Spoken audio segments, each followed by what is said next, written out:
Welcome, listeners. Tonight I have for you a tale best listened in stillness. Perhaps with the lights low, perhaps near an old clock. But only if you're sure it's not ticking just for you. Welcome back, or welcome to Stories, Fables, Ghostly Tales, and I'm your host, the Tale Teller. This is a story of grief and waiting, of a man who wanted just one more moment, and what answered when he called through time to get it. It's about love that refused to die, and the thing that heard it whisper. There's a workshop by the sea where no clocks work anymore, and a road that doesn't end, not because it's infinite, but because it loops. There's a creature who's always watching, and a terrifying truth that sometimes the monster isn't what waits in the dark, but what refuses to let the dark fall. Now, I'm not saying this tale will make your mirrors lie. I'm not saying it'll make your old pocket watch feel heavier. But I am saying this. If you've ever whispered, "What if I could go back?" then this story has already begun. So, wind the key, dim the world, and let's listen close, because the first tick sounds like this. In the coastal town of Grey Wharf, with the fog never lifted, and salt chewed at every wall, there lived a man no one visited. In the coastal town of Grey Wharf, with the fog never lifted and salt chewed at every wall, there lived a man no one visited. Elias Vero, the last of his name, the last of his trade. He was not feared, only forgotten, like a page torn from a book and tucked behind a drawer. His workshop leaned at the edge of the harbour, its wood swollen with years of storms, its shingles warped like curled fingers. Every surface inside was crowded with clocks, some regal and tall, others squat and cracked, many without hands at all. Each had a voice, once. Now they whispered. The room was always dim, even by day. Curtains stained with smoke and mildew filtered the little light that fought its way through the salt-crusted windows, and Elias, thin as wire and bent as a question mark, moved like a ghost through it all, winding, dusting, whispering things no one heard. He had not spoken aloud in how long now? Since Mara, since the flood, since the river pulled her from his arms like a stubborn thread unraveling a life. Now the only voice he heard was the tick, the soft, breathless tick, until even that began to die. Clocks began to stop, one by one, without reason, without repair. Their stillness made the silence deeper, wrong, somehow. A silence that waited rather than rested. The sort of silence that pressed against the back of your neck like someone standing too close. One evening, as the storm shook the bones of the town, Elias noticed a low hum beneath the silence. Not sound exactly, more like pressure, like a drumbeat pressed into his ribs. He lit the old oil lamp. Its flame danced weakly. He turned towards the great workbench, cluttered with fragments of time, tiny gears like teeth, springs curled like dead spiders, and beneath it, a drawer he hadn't opened in decades. His father's drawer. He had never dared to touch it. As a child, he remembered his father screaming when Elias reached toward it, red-faced and trembling. "That drawer stays shut!" But his father was long dead now, wasn't he? And the storm outside wasn't just wind, it was calling. The drawer stuck. The wood had swollen tight around it, but Elias pulled, with old strength that surprised him. It came loose with a sound like something exhaling. Inside, wrapped in moth-bitten velvet, lay a black pocket watch. It was unlike any timepiece he'd seen. Not brass, not silver. but a black so deep it seemed to swallow light. Cold, yet somehow pulsing faintly, like the back of a cat's throat. On the back, scratched with a hand that shook. It does not forget. Do not wake it. Elias stared at it for a long time. The other clocks were dead silent now. The room felt like it had sunk beneath the sea.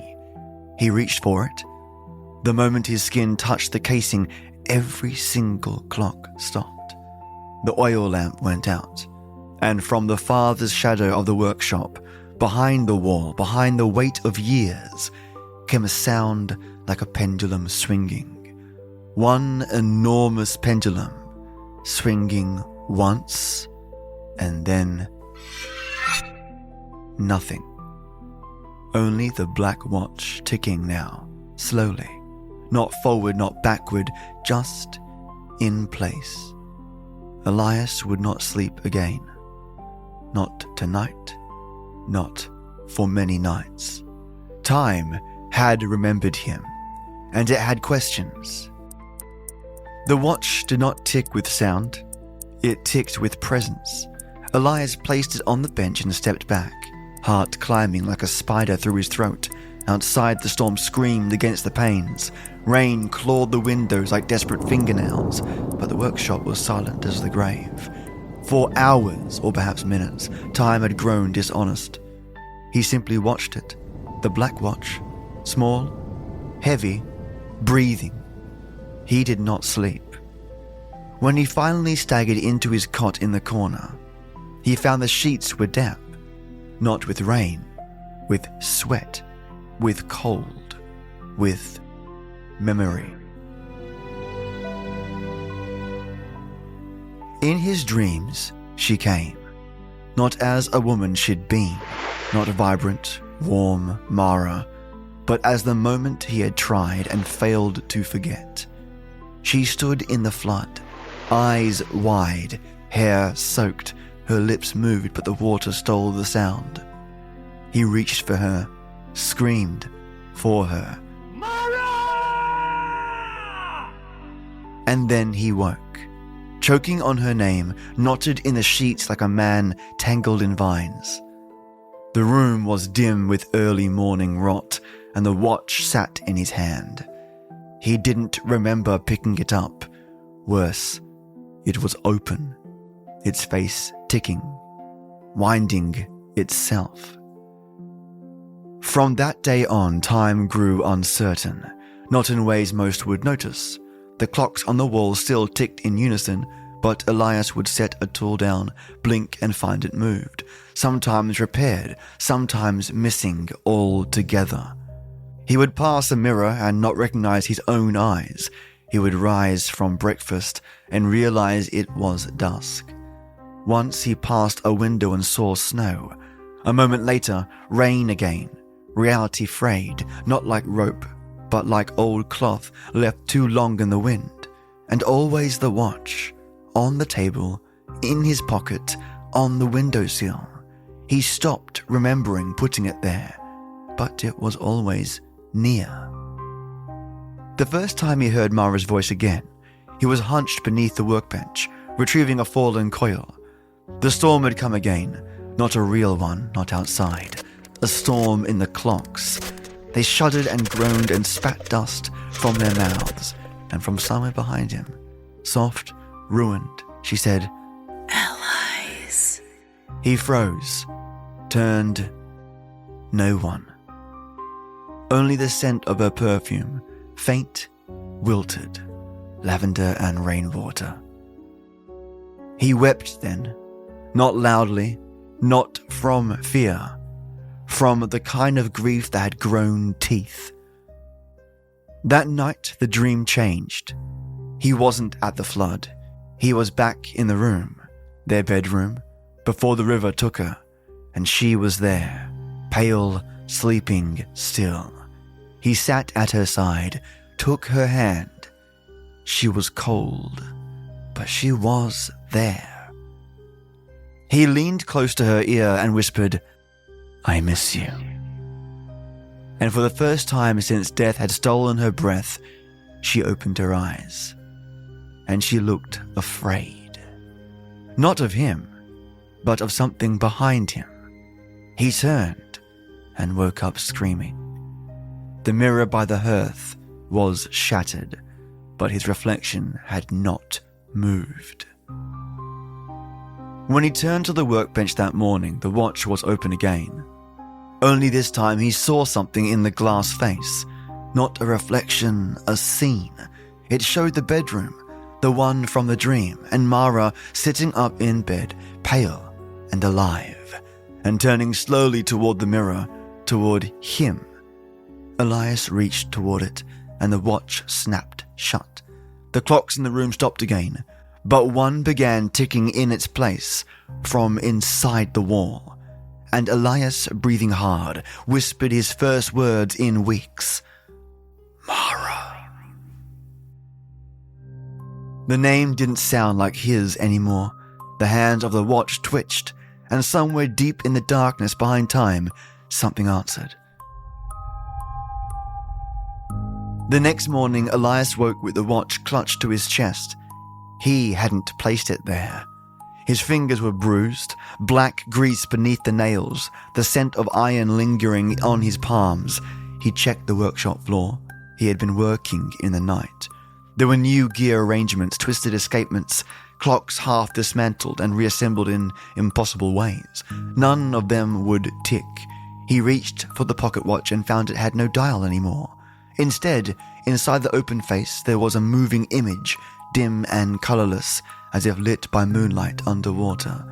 It showed himself, asleep at the workbench, but behind him stood a second figure. Not quite human, slender, head bowed, arms too long, draped in tattered cloth that moved without wind. It didn't seem to touch the floor. It simply existed, as though it had always been there. He spun the crown of the watch, and time shuddered. The workshop blinked. He was now 10 minutes before. A coil of brass jumped back into its box. A screwdriver rolled in reverse and rested in its holder. His heartbeat stumbled in his throat. It had worked. Time had reversed. But something else came with it. In the corner, where the oldest grandfather clock stood, there was now a crack in the wall. A vertical wound, dark and breathing slow. A low ticking issued from it. Tick, tick, tick, deep, like the footfalls of something crawling downward through the centuries. Elias rewound the watch again. He moved back an hour. The crack widened. On his third turn, he found himself standing outside the workshop entirely, on a winter night, decades gone, snow falling like ash. The windows were intact. Inside, he saw his father at the bench, working. He hadn't seen the old man's face in years. It was sharp, focused, fearful. Elias knocked on the window. His father looked up, stared, and whispered something, lips barely moving. Elias strained to read them. He said, Get out. Get out of time. Then his father's eyes rolled upward, and the clocks all screamed. Not ticked, but screamed. A chorus of metallic shrieks that dragged Elias back through himself, through the snow, through his blood. And he awoke on the floor, back in the present, cold, vomiting rust. The watch lay open again, but now the crack in the wall had become a hole, round, black, lined with teeth of clockwork gears, grinding endlessly. A portal into something older than time, something that fed on reversal, that drank the turning of the world. Elias crawled toward it just to see, and from within he heard Mara, laughing, not joy, mocking, or maybe begging. His hand reached forward, the watch spun in his other palm, and now, every time he twisted it, something inside the hole moved closer, a shape, a thing made not of flesh, but time denied.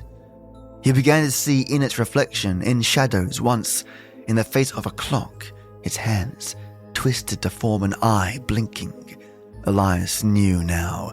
He was no longer reversing events. He was feeding something, Each rewind, each memory, each ache to see her again, it was watching and it was eating. It was still hungry. Elias no longer left the workshop, not because he couldn't. The door still opened. The streets of Grey Wharf still dragged their fog across the stones, but the hole in the wall had grown, and nothing outside could compete with the pull of that darkness. He barely noticed the hunger, the thirst, the pain in his knees. He had become a creature of flickering light and breathless silence. The clocks remained stopped, all except one, the black pocket watch. It ticked with no rhythm, no purpose, like a muscle twitching after death. And now the hole, once no larger than a crack, had widened into a corridor. It breathed. That was the only word Elias could place on it. The air that poured from it smelled of oil, smoke, and forgotten hours. Sometimes he saw movement, a silhouette deep inside. Slender, still, always watching. He approached, not with boldness, but with inevitability. He held the watch tightly, fingers bloodless around its chain. The gears along the inside of the corridor turned without touch, grinding slowly like teeth in sleep. Then, a whisper, not a voice, a clockwork scraping in the pitch. Like something dragging time across the floor. He stepped through. The inside was not space, not tunnel, not hallway. It was memory, arranged like architecture. The walls were lined with clocks, yes, but none he recognized. Their faces showed moments instead of numbers. Some displayed Mara's silhouette at different points in her life, laughing, crying, sleeping beside him. Others showed Elias's father, older, screaming as he wound something too tightly. Another showed Elias himself crawling through a corridor that looked just like this one. He touched one of the clock faces, the image of Mara brushing her hair, half shadowed by evening, and he was there, just like that, inside the moment. She stood by the mirror, humming, alive, real, close. He called her name, and this time she turned, eyes wide, and screamed. Not in fear, in recognition, as if she had seen him before, too many times. Then she clutched her chest, fell. Time buckled, the moment snapped. The glass behind her fractured into 1,000 versions of her death, and Elias fell back into the corridor, bleeding from his ears. The watch in his hand began to spin, uncontrolled, like it was laughing. From deep within the corridor, the whisper came again, louder, closer. He turned. And there, far at the end of the black tunnel, a door had appeared, wood, old, familiar. He knew that door. It had been in his childhood home, the one his father told him never to open, the one that had never, in his memory, led anywhere. He stumbled toward it. Gears along the walls spun faster. Some began to scream, tiny metallic shrieks, like the sounds clocks would make if they could feel pain. He reached the door. The watch in his hand stopped ticking. Dead still, for the first time in days. He opened the door.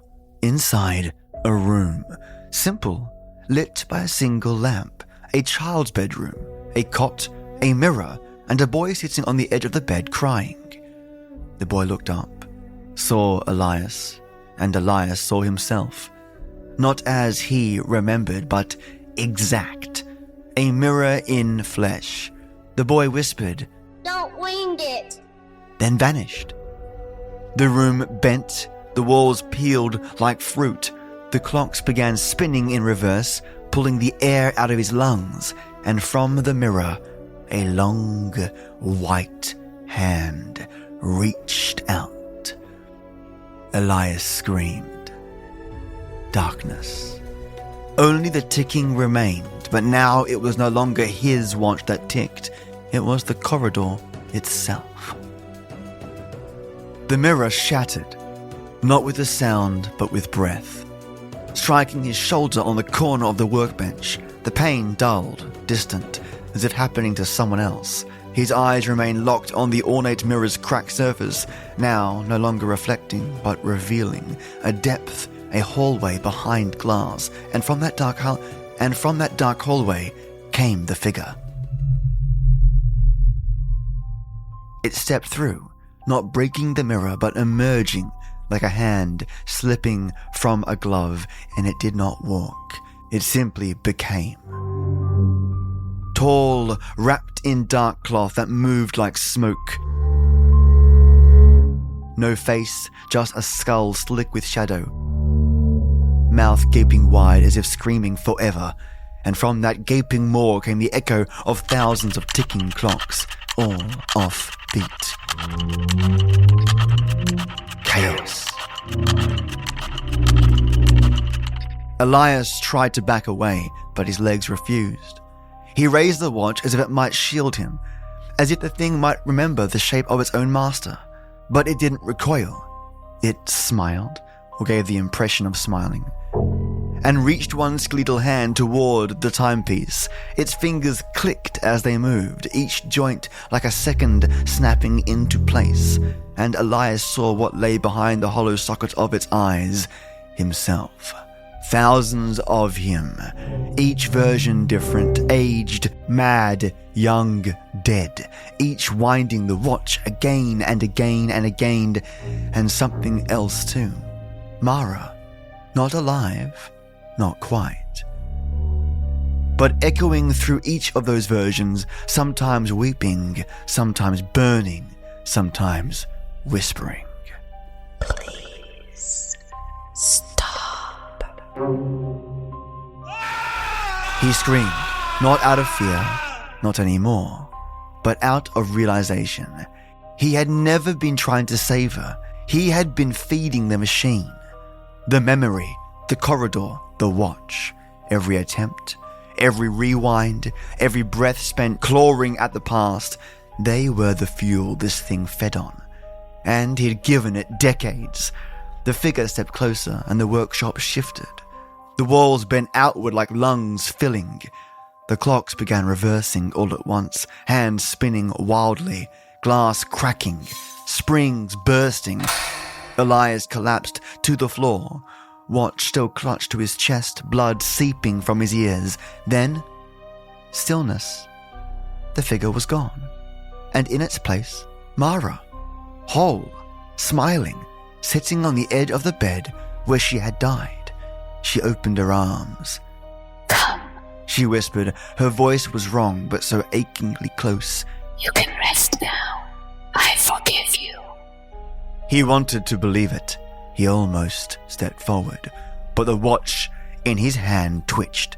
A single deliberate tick. And he understood it wasn't her. It was it. It had learned his grief, perfected it, and now it wore her like a mask. Elias turned the crown of the watch hard. The room collapsed inward like a curtain torn down. He found himself at the riverbank. Snow fell, the sky grey, water rising. Mara stood in the shallows, reaching for something he couldn't see. He ran, faster than he'd run in years, screaming, begging her to stop. She turned, startled, saw him and smiled. This time, she ran to him. They met in the mud, fell to their knees, held each other, sobbing. Time froze. The river stopped mid-ripple.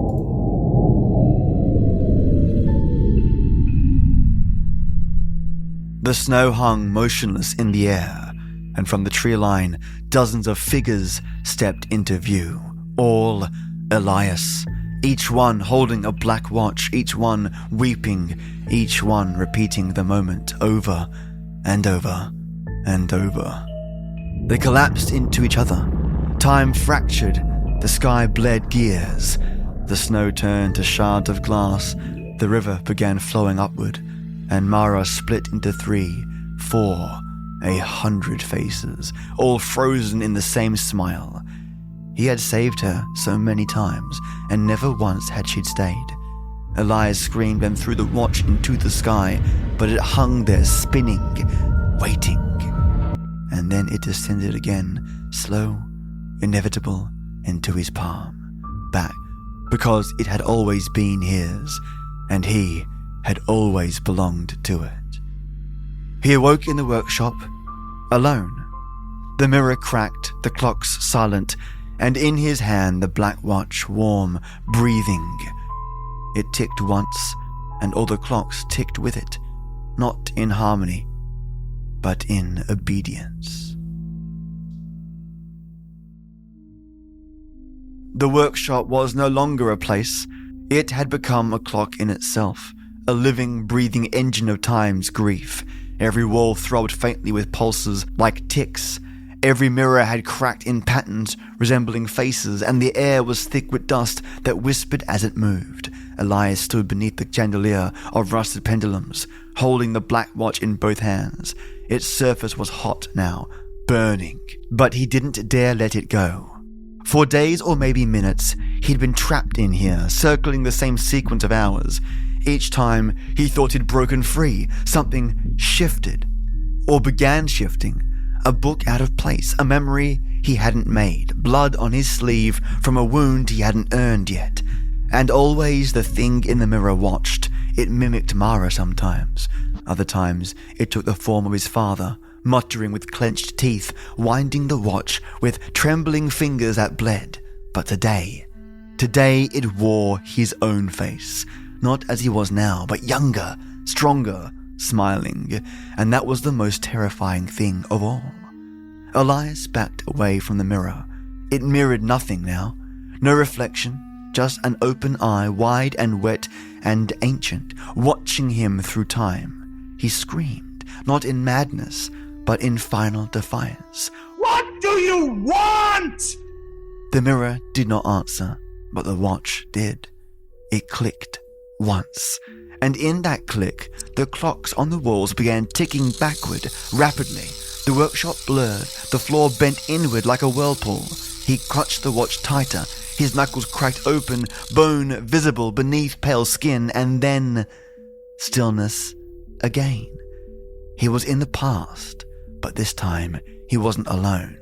Figures lined the room, motionless, not ghosts, versions of himself. Dozens, hundreds, all of them dead-eyed, some clutching the black watch, others reaching for it, some with mouths stitched shut, one weeping blood from empty sockets. They turned to him and spoke as one. You are the hour. You are the wound. Elias collapsed. The watch screamed in his hand, not a sound, a pressure, like the moment before a great bell tolls. And then a final figure entered the room. It did not walk. It moved like wind through a dying tree, tall, shadowed, robed, gliding, the faceless clock from the mirror. But now it had a voice, soft, gentle, almost loving. You have asked the clock to stop. It said, But you are its heartbeat.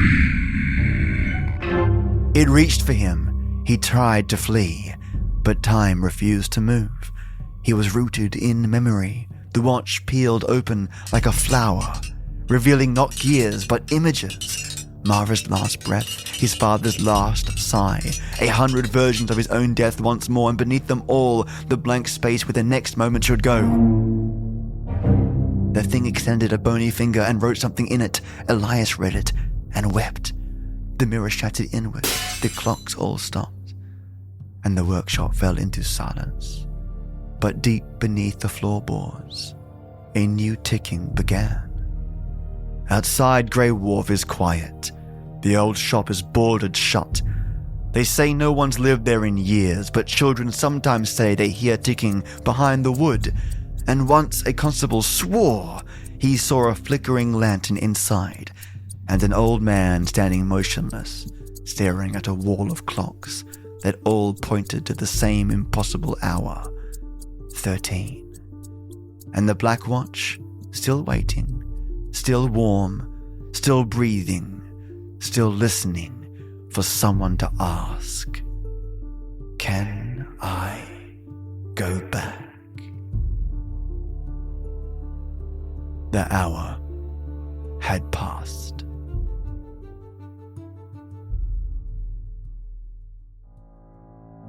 Epilogue: The Inheritance of Dust. Years passed, or perhaps they didn't. No one in Grey Wharf quite remembered when the workshop had vanished. Not burned, not demolished, just gone. A patch of street where fog never lifted and footsteps felt heavier. They say the ground hums there at night, and sometimes if you're alone, truly alone, you'll hear a sound not quite wind, not quite voice. Something soft, something ticking. Scholars of the occult speak of an object lost to time, a watch, black, heavy, nameless.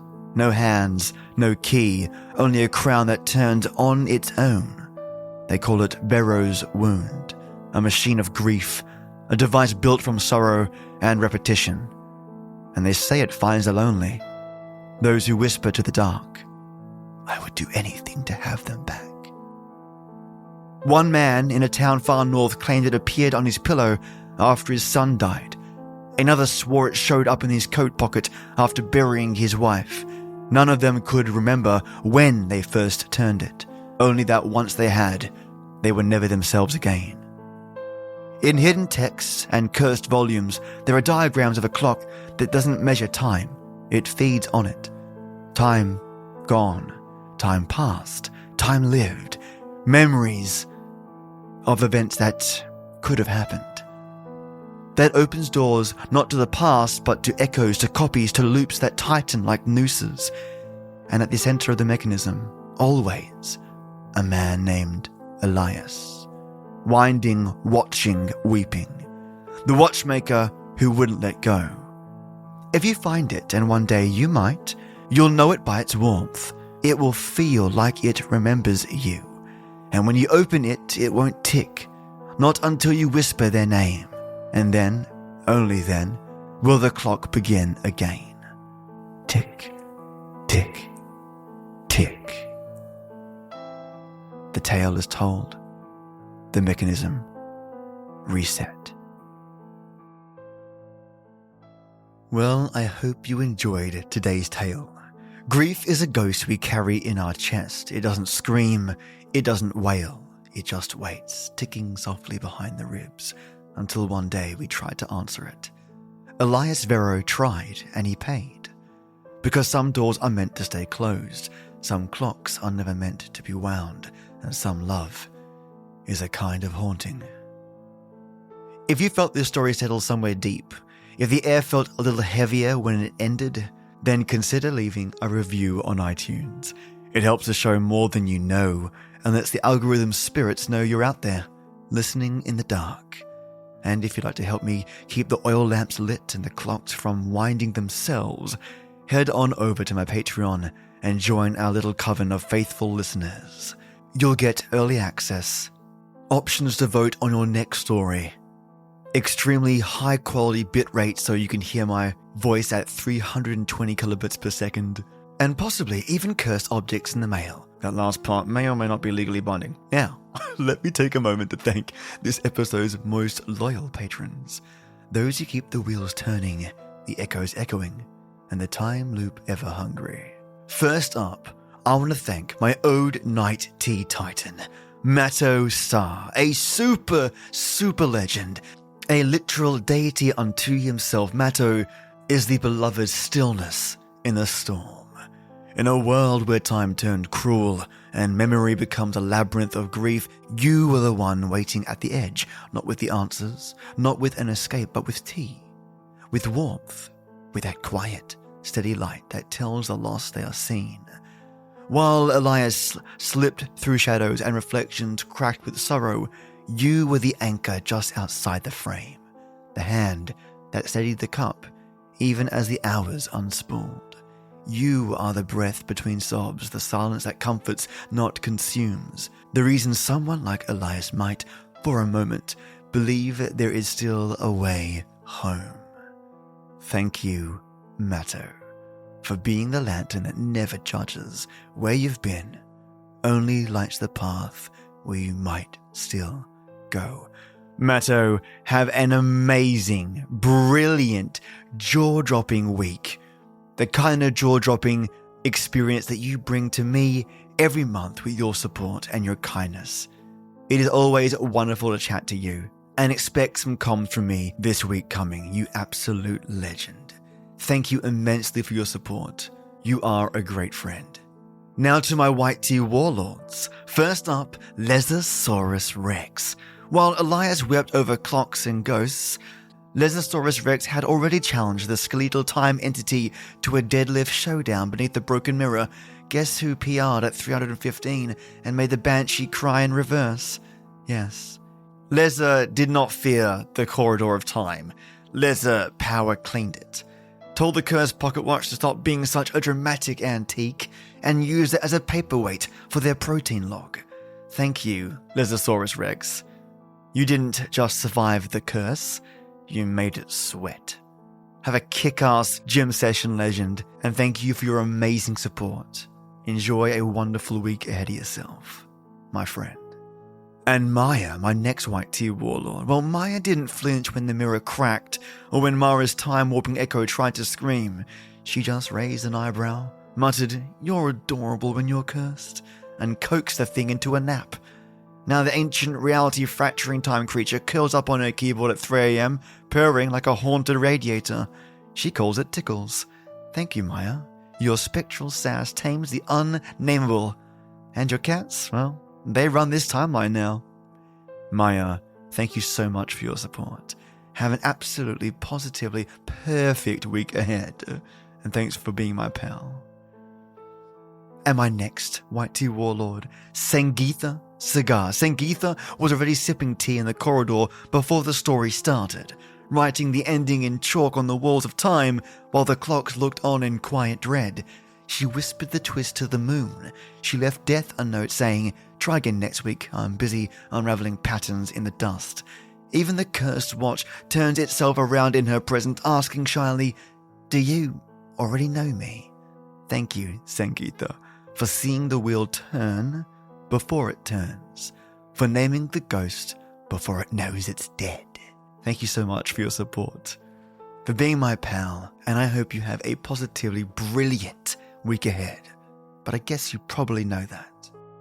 I do want to also thank my Earl Grey enforcers, of which I am lucky to have Chad Warren, Divided by Zero, Juicebox Andy, Just Heather, Paige Kramer, Peter Raffaelli, Rhonda Ray, Seductive Smiles, Jane Gumnick, and Michael Crump.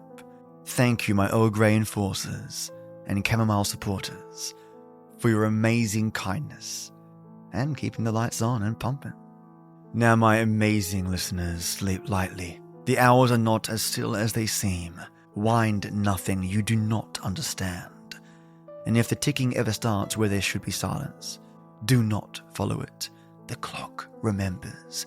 They always do. Have a wonderful week, legends, and I'll see you next week for more horror tales. Bye for now, and not forever.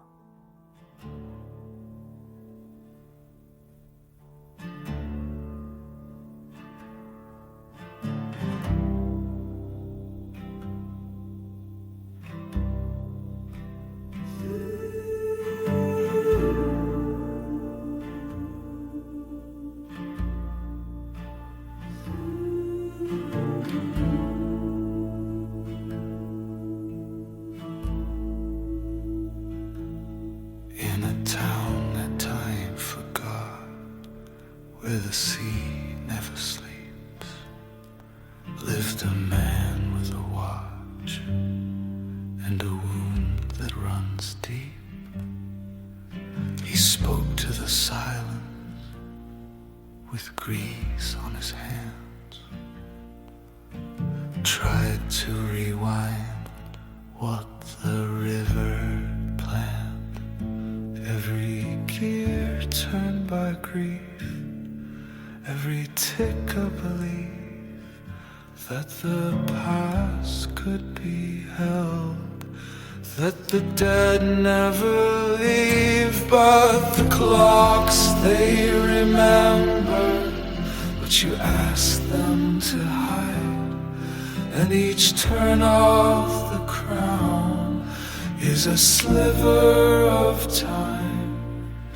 You can't take it back, but it still takes from you, till your face is the one ticking too. He saw her in mirrors, in moments undone. She'd laugh like she lived, then decay into none. He turned back again, more hollow, more wrong, while the walls learned to whisper his name in their song. You are the hour, you are the wound, you are the one who begged the moon to pause the tide, to stop the flood. But clocks don't love, they only call. And the clocks, they remember what your heart tries to bend. There's no door through the past, only hallways that end. He tried to rewind, but the grief only grew. Now the man and the watch tick as two. So sleep lightly, my friend, and win nothing at all. If a shadow steps out from the clock on the wall, don't speak her name, don't look too long. Some love goes on ticking long after it's gone. Thank you, legends, you light up the night. Thank you, supporters, you lift us so high. Not of starlets and source, Mios and Guido, sing your names, you shine like the sky. Have a great week, we'll meet again, with love and music until the